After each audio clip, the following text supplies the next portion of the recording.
Damos la bienvenida al abogado José Manuel Portugal, director de la carrera de Derecho de la Universidad Internacional del Ecuador. Bienvenido, José Manuel, gracias por estar con nosotros y haber aceptado nuestra invitación. Varios cuestionamientos en orden del derecho existen en este momento.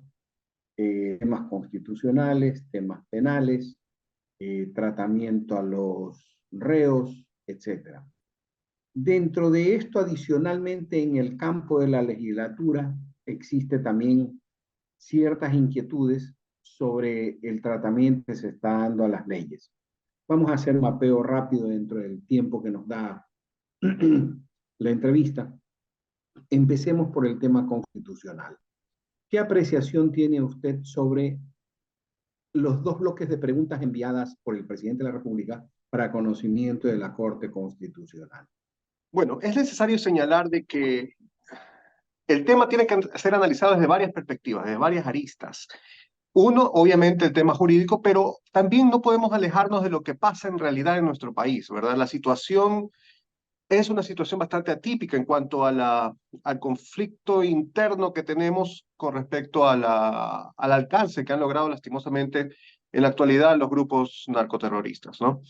Yo sí creo que todo esto tiene que ser analizado en contexto, porque el presidente para la toma de acciones, en lo personal, considero que está haciendo de cierta forma lo correcto en el sentido de tratar de obtener respaldo ciudadano como para poder generar una especie de presión adicional a la Asamblea Nacional para las reformas que se pretenden lograr con respecto a esta estrategia que se ha implementado por parte del gobierno para tratar de solucionar en algo la crisis social que se vive en el país.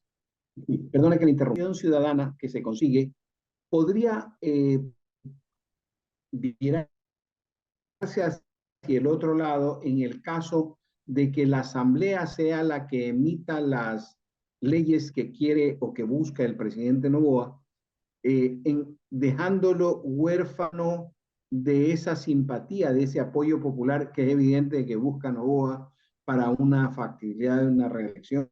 Es que por eso mencionaba que el tema tiene que ser analizado desde el punto de vista legítimo y desde el punto de vista legal, desde el punto de vista jurídico. La legitimidad es el respaldo que la voluntad ciudadana, que el pueblo, que la gente le podría dar al gobierno y es lo que necesita para este tipo de reformas. Es por eso que en lo personal sí creo que la estrategia de presentar un primer bloque de preguntas, que más allá de que en efecto, desde un punto de vista técnico jurídico, no era necesario plantearlo vía consulta popular, porque se lo podría hacer a través de, en algunos casos, de simples decretos ejecutivos o a través de reformas legales, pero lo que entiendo o entendería dentro de lo que es la estrategia política era que se buscaba precisamente legitimar estas acciones a través del respaldo popular, que habría que ver también porque el accionar de esta asamblea difiere del accionar de la asamblea previa, ¿no? La asamblea que tuvo el presidente anterior, porque esta asamblea al menos sí demuestra en acciones una agilidad un poco más eh, diferente en torno a la aprobación de leyes, en torno al análisis legislativo y en torno a los acuerdos internos que tienen. Entonces, José Manuel, tienes. otra interrupción, perdón. En el caso que usted acaba de tocar de la asamblea anterior, cuando se tenía listo el pacto, convenio o entendimiento Partido Social Cristiano, creo, y la Revolución Ciudadana, y este fue disuelto, pero en esta ocasión parece que sí está funcionando. Entonces, Lazo se equivocó, debió haber tomado ese camino y nos hubiéramos ahorrado sangre, sudor y lágrimas. Seguramente, porque el principal problema que tuvo el anterior presidente, más allá de discutir si es que en efecto sus acciones fueron adecuadas o no, definitivamente uno de los problemas fundamentales que tuvo el accionar del anterior presidente era el legislativo. No tenía un alcance como para poder maniobrar dentro del legislativo y definitivamente pues la asamblea en aquel entonces obstaculizó muchas de las intenciones o pretensiones que tuvo el presidente. Ahora, a la gente no le interesa eso, a la gente le interesan los resultados. Y simplemente, como resultados, no encontró que se mejoraron sus condiciones de vida, sino que más bien el país empeoró. Es por eso que se juzga, para bien o para mal, el accionar del presidente, más allá de todas estas aristas que tienen importancia.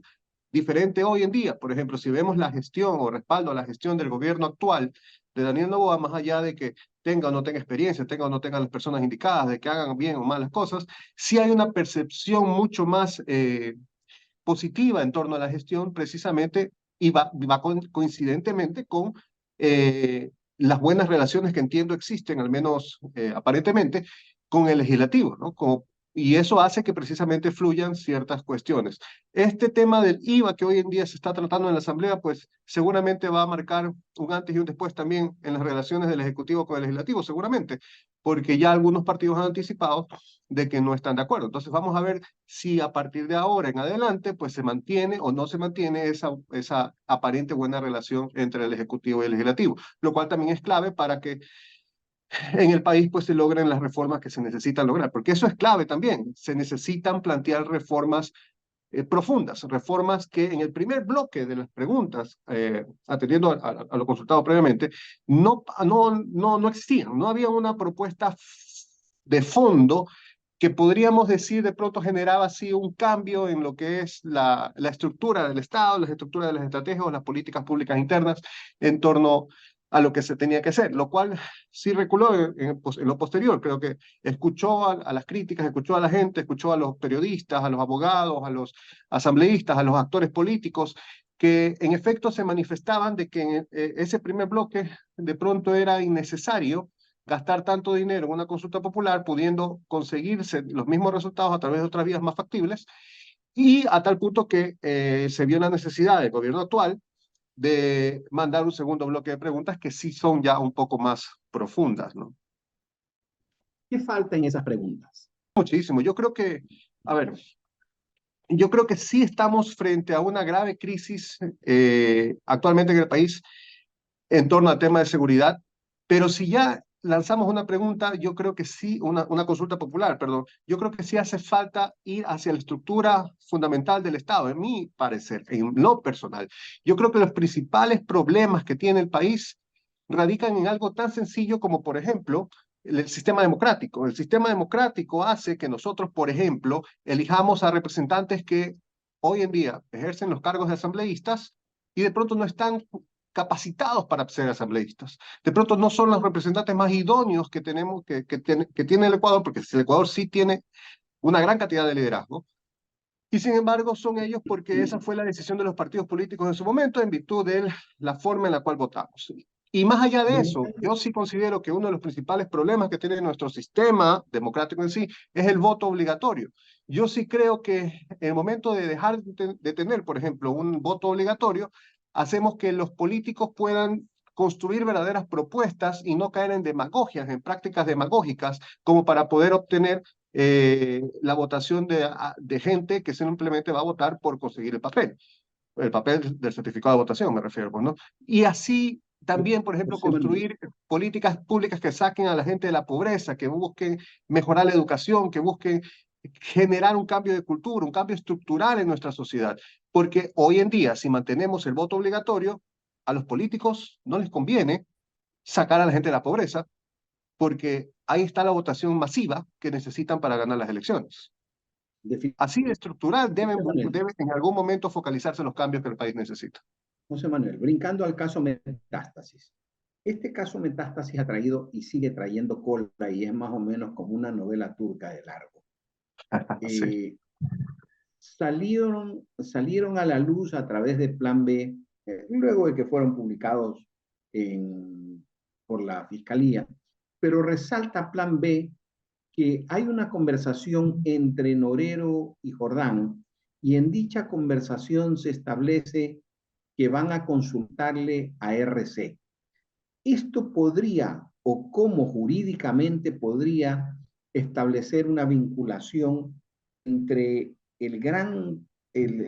por lo grande, por lo estructurado, sistema delictivo de violencia existente con Rafael Correa? ¿Es posible vincularlo? Con esa sola prueba yo diría que no, técnicamente hablando, ¿no? ¿Por qué? Porque es una conversación entre dos individuos que citan a un tercero. Y eso no hace al tercero responsable. Es como que, por ejemplo, en la conversación haya salido de que vamos a conversar con José Manuel Portugal y yo ni enterado de que están hablando de mí, por ejemplo. Y eso no necesariamente me hace responsable de alguna acción a la cual de pronto sí o de pronto no estoy involucrado. Lo que sí hace o lo que sí permite es estructurar una sospecha y en virtud de la sospecha, pues iniciar un proceso de investigación. Un proceso de investigación que tendrá como resultado, pues afianzar otras pruebas u otros elementos que permitan precisamente a la justicia determinar algún grado de responsabilidad con respecto a ese tercero que fue nombrado en una conversación entre otras dos personas. Entendiendo a quién se refieren Dentro con de esta esa investigación, iniciativa, ¿no?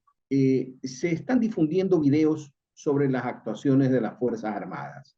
Ya salieron pues las personas que defienden los derechos humanos de los delincuentes a censurar a las Fuerzas Armadas. Dos, la primera, ¿sería conveniente que la ciudadanía circular esos videos para darles caldo de cultivo a quienes están en contra de actuar fuertemente en contra de la delincuencia y que estarían de una u de otra manera a favor de esa violencia? ¿O sería necesaria alguna reforma en la ley de comunicación para que en casos especiales, estado de conmoción, estado de guerra, hubiese algún tipo de censura? A ver, esto también tiene que analizarse de una forma un poco más amplia, ¿no? No solamente en estricto apego a la norma fría. Eh, Estamos en un estado de conmoción interna, un estado de guerra, prácticamente como se lo denomina. Y estas estrategias, para bien o para mal, de pronto, y hablo en virtud de los resultados, pues, ¿no? Se ha visto precisamente un bajón en torno a los índices de criminalidad en los últimos días en virtud de la efectividad de los operativos que se han realizado. Esperemos que sea precisamente en virtud de la aplicación de este plan Fénix que tanto se señala por parte del gobierno nacional. Y precisamente el hecho de mostrar que el ejército tiene superioridad con respecto al criminal, más bien es una estrategia como para poder tratar de evitar que otras personas sigan en el ámbito criminal e indicar de que esto te va a pasar si es que yo no lo veo como un acto de crueldad o un acto de irrespeto a los derechos humanos o criminalidad o algo por el estilo. Yo lo veo más bien como una estrategia de indicar que hay una superioridad en cuanto a la fuerza. Yo creo que incluso si es que lo vemos desde la legitimidad, desde el respaldo popular, yo creo que hay muchas más voces que respaldan el accionar fuerte y férreo que está haciendo la policía y los militares con respecto a los criminales. Porque si bien es cierto, en ningún momento se ha negado el hecho de que los criminales, más allá del índice de criminalidad que cometan, tienen derechos humanos, sí, pero es más importante, yo creo, defender los derechos humanos de las víctimas. Es más importante y relevante defender una sociedad que se está descascarando, una sociedad que se está lastimosamente perdiendo precisamente por las mafias que imperan hoy en día en nuestro país. Así que esos que en efecto hoy critican los excesos, los supuestos excesos que se podrían dar de parte de la fuerza pública, nunca hablan con respecto a los excesos que se dan por parte de los criminales en torno a los actos tan violentos y que se realizan día a día, porque día a día veíamos y vemos todavía, de hecho, que hay muertes, hay asesinatos, hay secuestros, hay sicariatos, hay actos de terrorismo, bombas que estallan, carros incendiados, matan a cualquiera. Ahora ya no solamente roban por robar, sino que si no te dejas robar te matan, incluso si te dejas robar también te matan. Entonces, la criminalidad es tan grave que este tipo de acciones más bien debería ser respaldada y aplaudida, y más bien las acciones de los criminales a los cuales se trata de proteger por parte de ciertos actores, esas son las acciones que deberían satanizarse. Totalmente de acuerdo, José Manuel. Para finalizar, una última pregunta que tiene que ver con nuestra profesión. Dentro de el caso Metástasis y en otras situaciones también, se ha hablado mucho de la actuación de ciertos abogados que prácticamente se convierten ya no en defensores ni generadores de una defensa técnica de la persona que está siendo juzgada, sino que se convierten en ideólogos, asesores, consejeros, pero ya no en el campo legal, sino en el campo de su actividad ilícita. ¿Qué hacer dentro de la formación de los abogados para que estos entiendan de que nuestro accionar debería ser la defensa conforme a la norma legal y conforme a derecho, y no entrar a contagiarnos de esa actividad o a ser parte de esa actividad ilícita? Yo he sido parte de la academia ya algunos años y en efecto sí me duele de cierta forma ver que hay muchos colegas, muchos abogados que prefieren el imperio del dinero por encima de los valores éticos de la profesión. Y precisamente son aquellos que denigran una tan noble profesión como la nuestra, como la de abogados, y que hace que la sociedad de pronto satanice un poco el ejercicio profesional. Lastimosamente eso existe y existen muchos colegas que se dedican precisamente a eso, ¿no? A defender criminales, a defender culpables de delitos, a buscar la manera de torcer la ley en beneficio de sus representados. Pero eso va mucho de la mano con la formación individual del tipo, del abogado, del individuo. Yo sí creo que ahí las universidades tenemos un rol importante en torno a que no solamente deberíamos en las aulas enseñar la norma técnica, enseñar la legislación como tal, sino también ir hacia valores, inculcar, tratar de profundizar en el tema del ejercicio profesional, en el tema ético, en el tema de qué es lo que significa ser un verdadero abogado, un verdadero eh, gestor de aquellas, del sentido de justicia que se debe imperar dentro de la sociedad. Y en eso de pronto algunas universidades también estamos fallando, en el sentido de que se busca más la comercialización, se busca más tratar de obtener ingresos a través de la educación y la formación académica, más que en cuanto a la preocupación por el individuo, por la formación del individuo. Y no solamente es cuestión de las universidades hoy en día, sino también de todo el sistema educativo. Yo creo que también reformas profundas a nivel educativo en torno a la educación básica, educación secundaria, también tienen que necesariamente darse, porque lastimosamente estamos perdiendo diferentes generaciones. Las generaciones que vienen, de hecho, no tienen formación cívica, no tienen formación en principios, en valores. Lastimosamente no se inculca en ellos otras cuestiones mucho más relevantes que el tema económico. Y eso hace que se degenere, que nuestros jóvenes degeneren en conductas impropias dentro de la sociedad y se pierdan estos grupos delictivos casualmente. Muchas gracias, Pero José. es un reto en el cual asumimos todos y cada uno de nosotros. Ojalá en algún momento la situación cambie en nuestro país. Tenemos que asumirlo todos definitivamente para volver a imponer normas morales y éticas en los jóvenes que se están formando. Muchas gracias, José Manuel, por haber atendido nuestras inquietudes. Que tenga un muy buen día. A usted y a toda la ciudadanía que nos escucha, un gusto saludarnos y conversar con ustedes. Hasta luego. Gracias. Estuvo con nosotros José Manuel Portugal, director de la carrera de Derecho de la Universidad Internacional del Ecuador.